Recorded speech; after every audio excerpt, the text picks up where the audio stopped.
Hello and welcome to the management classes. आज इस video में हम लोग कॉस्ट पुश इन्फ्लेशन को डिस्कस करेंगे। देखिए, इससे पहले हम डिमांड पुल इन्फ्लेशन को डिस्कस कर चुके हैं, जिसमें हमने ये बात पढ़ी थी कि इन्फ्लेशन अगर डिमांड के बढ़ने की वजह से हो, यानी किसी प्रोडक्ट की डिमांड ज्यादा हो जाए और सप्लाई कम हो जाए, इस वजह से अगर डिमांड बढ़ी है तो वो डिमांड पुल इन्फ्लेशन कहलाता है। ऑन द कॉन्ट्रेरी, यहां पर डिमांड तो सेम है, कॉस्ट पुश इन्फ्लेशन के अंदर डिमांड तो सेम है, डिमांड में कोई चेंज नहीं है। प्राइस प्रोडक्ट के इसलिए बढ़ रहे हैं क्योंकि कॉस्ट ऑफ प्रोडक्शन बढ़ रहा है। जैसे कि रॉ मटेरियल के अगर प्राइसेस बढ़ जाए, या आप सोचिए कि पेट्रोल के प्राइस अगर बढ़ जाते हैं तो सारी चीजों पर किसके महंगाई आती है। क्यों? क्योंकि ट्रांसपोर्टेशन कॉस्ट बढ़ जाती है, तो उससे कॉस्ट ऑफ प्रोडक्शन बढ़ जाता है। या आप दूसरी एक और चीज लीजिए, लेबर कॉस्ट बढ़ जाए। अगर मार्केट के अंदर वेजेस बढ़ जाए, तो अगर वेजेस बढ़ेंगी तो कंपनीज को अब वेज पेमेंट ज्यादा करना होगा ना। जब वेज बढ़ जाएंगी, पेमेंट ज्यादा करना होगा, तो वो क्या करेंगे, उस कॉस्ट को शिफ्ट कर देंगे प्राइस की तरफ, तो इससे इन्फ्लेशन हो जाता है। यानी कहने का तात्पर्य यह है कि जब मार्केट के अंदर कॉस्ट ऑफ प्रोडक्शन बढ़ जाती है, रॉ मटेरियल के प्राइसेस या लेबर के प्राइसेस बढ़ जाते हैं, तो उससे ओवरऑल कॉस्ट ऑफ प्रोडक्शन बढ़ती है। तो अगर प्रोड्यूसर उस वक्त उस कॉस्ट के बढ़ने की वजह से अगर प्राइसेस को नहीं बढ़ाएंगे तो उनके प्रॉफिट में लॉस है।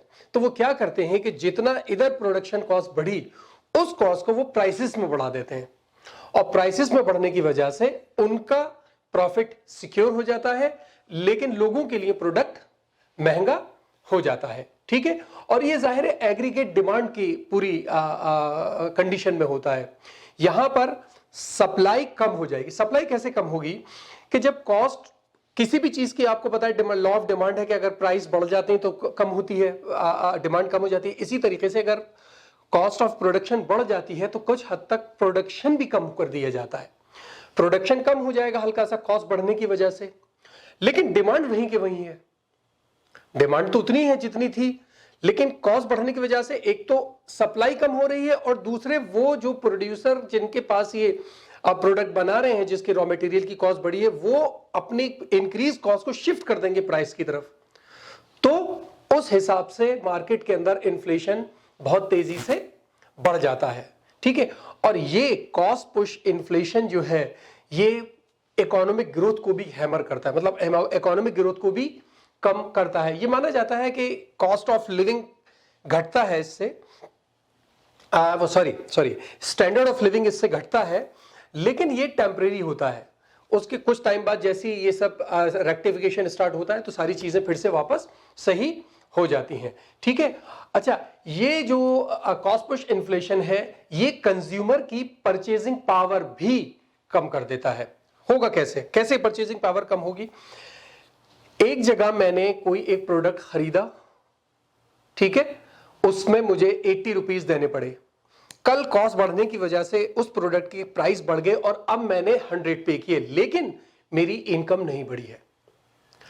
होता क्या है, अगर आपकी महंगाई बढ़ती है तो गवर्नमेंट उस हिसाब से सैलरीज भी बढ़ाती है, वेजेस भी बढ़ाती है। जैसे आपने जनरली देखा होगा कि सबकी सैलरीज बढ़ती रहती हैं, ईयरली इंक्रीमेंट्स मिलते हैं, या एक डियरनेस अलाउंस मिलता है जिसको डीए कहते हैं, महंगाई भत्ता। यानी जितना इन्फ्लेशन हो रहा है उतनी सैलरीज भी बढ़ाई जा रही है, ताकि इन्फ्लेशन का असर सैलरी पे ना पड़े और परचेजिंग पावर में प्रॉब्लम ना हो। लेकिन चूंकि यहां पर तो कॉस्ट की वजह से बढ़ रहा है और डिमांड सेम है, सैलरीज नहीं बढ़ रही हैं, इस वजह से कंज्यूमर्स की परचेजिंग पावर कम हो जाती है। कंज्यूमर उतना नहीं खरीद पाता जितना वो पहले खरीद पाता था। ठीक है, और हमें इस बात का ध्यान रखना है कि जब हम ये स्टडी कर रहे हैं इस थ्योरी को, कॉस्ट पुश इन्फ्लेशन को, तो इसके अंदर उस टाइम में हम ये मानकर चलेंगे कि उस प्रोडक्ट की डिमांड चेंज नहीं हो रही है।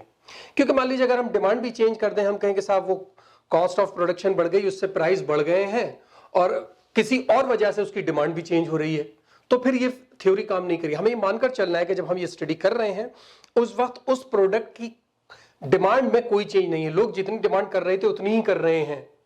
फर्क जो पड़ रहा है वो कॉस्ट की वजह से पड़ रहा है। अब अगर डिमांड में चेंज आ रहा है, ये लोग महंगी खरीद रहे हैं, तो वो डिमांड और कॉस्ट की वजह से। ठीक है। अच्छा, इसको और अच्छे से हम समझेंगे, जरा से मैं फिगर बनाऊं।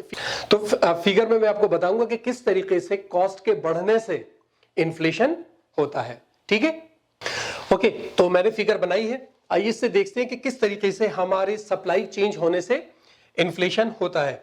देखिए, ये रियल जीडीपी लिया है और यहां प्राइसेस हैं, और ये रेड वाला हमारा एग्रीगेट डिमांड कर्व है, और ब्लू वाला पहला short run aggregate supply curve है, पहला वाला। पहले हम सिर्फ रेड और इस ब्लू को देखेंगे। देखिए, इस जगह पर आप इसको इक्विलिब्रियम 1 मान लीजिए। इस जगह पर आपकी Y1 जीडीपी है, जबकि हमारे प्राइसेस P1 है। यहां तक बिल्कुल सिंपल है। ये हमारा डिमांड कर्व है, ये हमारा सप्लाई कर्व है, यहां दोनों टच कर रहे हैं, हमें इक्विलिब्रियम पॉइंट मिला, जहां पर Y1 हमारी रियल जीडीपी है और प्राइसेस हमारे P1 है।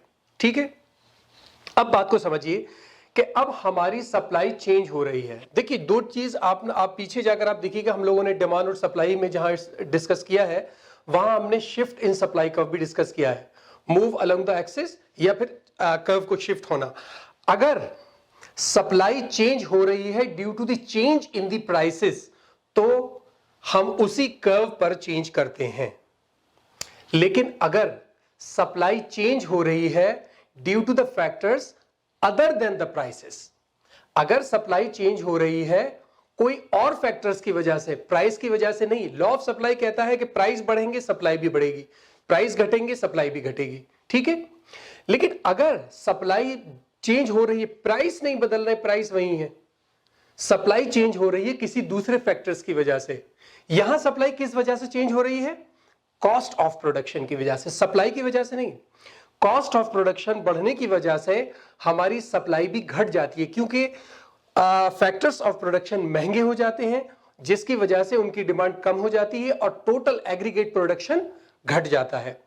इसके घटने की वजह से हमारा कर्व शिफ्ट कर जाता है बैक। अब हम आ गए short run aggregate supply curve 2। अब यहां पर आप देखिए, हम यहां पर जब ये शिफ्ट करेंगे तो अब हमें इस डिमांड के साथ एक नया इक्विलिब्रियम पॉइंट मिलेगा। वो इक्विलिब्रियम, इसको मान लीजिए E2। अब जब आप इस इक्विलिब्रियम पर आएंगे तो देखिए, आपकी यहां जीडीपी घट गई, Y1 से Y2 पर आ गई। जीडीपी तो घटेगी जब टोटल रेवेन्यू ही कम, सप्लाई कम हो रही है, तो हम प्रोडक्ट कम बेच रहे हैं, जब कम मार्केट में जा रहे हैं तो कम बिक रहा है। फिर पहले जैसे मैंने बताया था कि प्राइस तो बढ़ रहे हैं लेकिन इनकम नहीं बढ़ रही। प्राइस बढ़े हैं, इनकम नहीं बढ़ी है लोगों की, तो फिर परचेजिंग पावर कम हुई, और जब परचेजिंग पावर कम होगी तो लोग फिर कम खरीदेंगे ना, और जब लोग कम खरीदेंगे, एग्रीगेट डिमांड ही कम हो जाएगी, तो आपका रियल जीडीपी घट जाएगा और आपके प्राइस बढ़ जाएंगे। यहां देखिए, पहले वाले इक्विलिब्रियम पे आपके प्राइस P1 थे, और दूसरे जब आपका सप्लाई कर्व शिफ्ट कर गया लेफ्ट की तरफ, तो आपके P2 हो गए, यानी प्राइस आपके बढ़ गए। That is inflation. ये इन्फ्लेशन हुआ है, ये इन्फ्लेशन है। ठीक है, तो यहां पर आप इस बात को जहन में रखना है कि आपका कर्व शिफ्ट क्यों किया है, क्योंकि यहां पर शिफ्ट करने की मेन वजह ये है कि सप्लाई चेंज दूसरे फैक्टर्स की वजह से हुई है, प्राइस की वजह से नहीं, इसलिए शिफ्ट किया। और जब हम शिफ्ट करेंगे तो वहां नियर जीडीपी घटेगा और हमारे प्राइस बढ़ जाएंगे, और यही प्राइस बढ़ी हुई इन्फ्लेशन है, जिसको हम कॉस्ट पुश इन्फ्लेशन कहते हैं। ठीक है, अब इसके कॉजेस देखते हैं कि कॉस्ट पुश इन्फ्लेशन के कॉजेस क्या क्या है।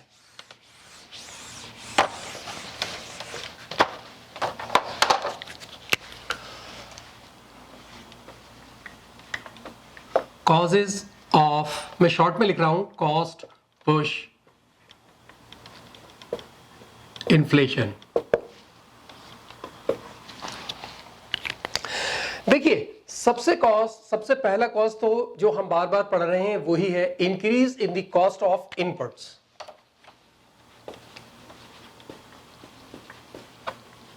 Increase in the cost of inputs. Inputs कौन सी हैं? सारी वो गुड या वो रॉ मटेरियल या वो लेबर जो मैन्युफैक्चरिंग ऑफ दिस प्रोडक्ट के अंदर इस्तेमाल हो। इस प्रोडक्ट को मैन्युफैक्चर करने में जो जो चीजें इस्तेमाल हो रही हैं, गुड्स इस्तेमाल हो रही हैं, जब उनकी कॉस्ट बढ़ जाएगी, जब उनकी कॉस्ट बढ़ेगी तो प्रोड्यूसर को ज्यादा पे करना होगा उनके प्रोडक्शन के लिए, तो वो जो जितना ज्यादा पे करेंगे वो शिफ्ट कर देंगे कंज्यूमर्स की तरफ, वो प्रोडक्ट का प्राइस बढ़ा देंगे, जिससे इन्फ्लेशन हो जाएगा। ठीक है, अगला है increase in labour cost. Labour cost मैं शॉर्ट की वजह से ये सब कर रहा हूं, आप उसको पूरा लिखिएगा जब लिखें, मैं सिर्फ इसलिए कर रहा हूं कि टाइम सेव हो जाएगा। सिंपल है, जब लेबर कॉस्ट बढ़ेगी तो भी कॉस्ट ऑफ प्रोडक्शन बढ़ जाएगा, और जब कॉस्ट ऑफ प्रोडक्शन बढ़ेगा तो महंगाई हो जाएगी। ठीक है, थर्ड है नेचुरल डिसास्टर्स। नेचुरल डिसास्टर्स, देखिए कभी कभी मौसम की वजह से पूरी पूरी फसलें खराब हो जाती हैं, और फसलें खराब होने की वजह से जाहिर है फिर वो कॉस्ट बढ़ जाती है उनकी, तो वो जितनी फसलें खराब होने की वजह से लॉस हुआ है वो प्राइस में आगे शिफ्ट कर देते। कहते हैं ना इस साल ये प्रोडक्ट नहीं हुआ है तो प्राइस ज्यादा है। हम जनरली सुनते हैं कि इस साल जो है वो आंधी तूफान ज्यादा है, आम सारा गिर गया, तो मार्केट में आम कम आ रहा है इसलिए महंगा है, बोलते हैं हम लोग। तो जो चीज इसकी जो एक नेचुरल डिसास्टर्स हैं, जो नेचुरल कैलेमिटीज हैं, इनकी वजह से अगर कॉस्ट ऑफ प्रोडक्शन बढ़ जाती है या प्रोडक्शन कम होता है, यानी सप्लाई कम हो जाती है, तो जहां हमने ग्राफ में पढ़ा था सप्लाई कम हो रही थी दूसरे फैक्टर की वजह से, प्राइस की वजह से नहीं, इस केस में आपका रियल जीडीपी घटता है और प्राइस बढ़ते हैं। ठीक है, अगला है आपका devaluation of home currency.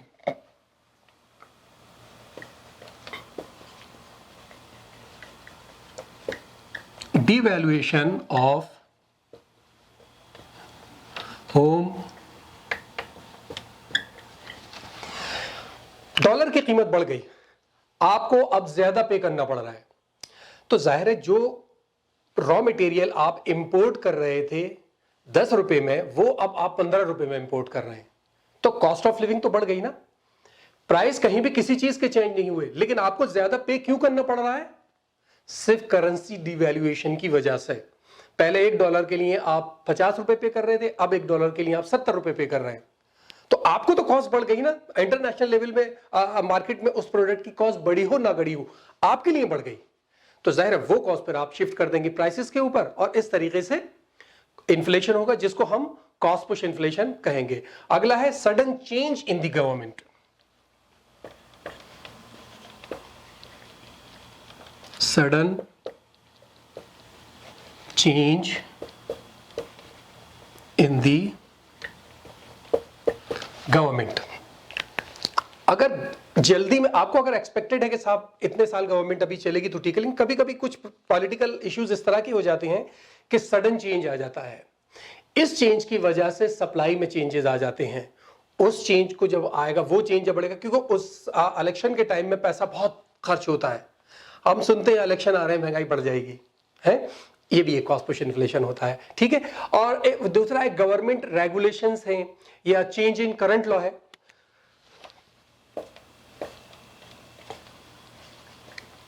Government regulations और change in law,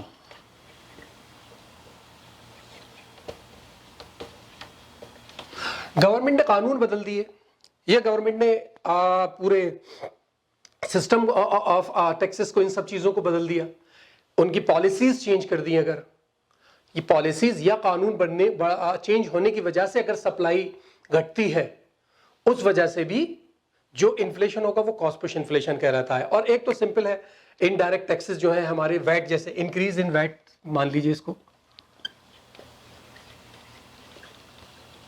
increase in value added taxes, increase in VAT. अगर जाहिर है अगर वैट बढ़ जाता है तो भी प्राइस बढ़ जाते हैं, वो बढ़ जाते हैं किसकी वजह से? देखिए वैट बढ़ेगा तो जो सेलर है उसको अब ज्यादा पे करना पड़ेगा, गवर्नमेंट को टैक्स देना पड़ेगा, तो वो जो खर्चा टैक्स है वो कहां से निकालेगा? वो शिफ्ट कर देगा कंज्यूमर के ऊपर in the form of increase in the prices. लेकिन यहाँ बहुत जल्द ये जो वैट वाला सिस्टम है ये बहुत इजीली काम नहीं करता। इसमें जैसे कि हम पीछे कई वीडियोस में डिस्कस कर चुके हैं, इसमें ये देखना होता है कि इलास्टिसिटी ऑफ प्राइस प्रोडक्ट की कितनी है। अगर प्राइस इलास्टिसिटी बहुत ज्यादा है तो सेलर को पता है कि मैं अगर थोड़ा सा टैक्स बेस पे शिफ्ट करूंगा तो इसकी डिमांड घट जाएगी, तो वो डरता है, बढ़ाएगा तो थोड़ा सा बढ़ाएगा, ज्यादा पोर्शन अपने आप बेयर कर लेता है वो। लेकिन अगर उसको पता है कि हमारे जो प्रोडक्ट है इसकी प्राइस इलास्टिसिटी बहुत कम है, बहुत कम है, तो उसको पता है मैं प्राइस पे कितना बड़ा घटा लूं डिमांड पे कोई फर्क पड़ने वाला नहीं है, तो वो मेजर पार्ट जो है वो शिफ्ट कर देगा कंज्यूमर की तरफ और छोटा पार्ट वो खुद पे करेगा। ठीक है, अब एक वजह आती है कि क्या पॉलिसीज हैं कॉस्ट पुश इन्फ्लेशन को रिड्यूस करने के लिए।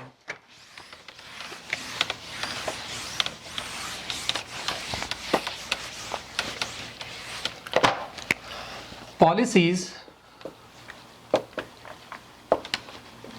To reduce cost push inflation, इसमें हम डिटेल में नहीं जा रहे हैं क्योंकि ज्यादातर डिटेल हम डिमांड पुल इन्फ्लेशन में पढ़ चुके हैं। ऑलमोस्ट वही सारी चीजें हैं इसके अंदर। होता क्या है, जब इन्फ्लेशन है तो मार्केट के अंदर गवर्नमेंट इन्फ्लेशन को कम करने के लिए यही काम करती है कि वो मार्केट से पैसे को कम करना चाहती है।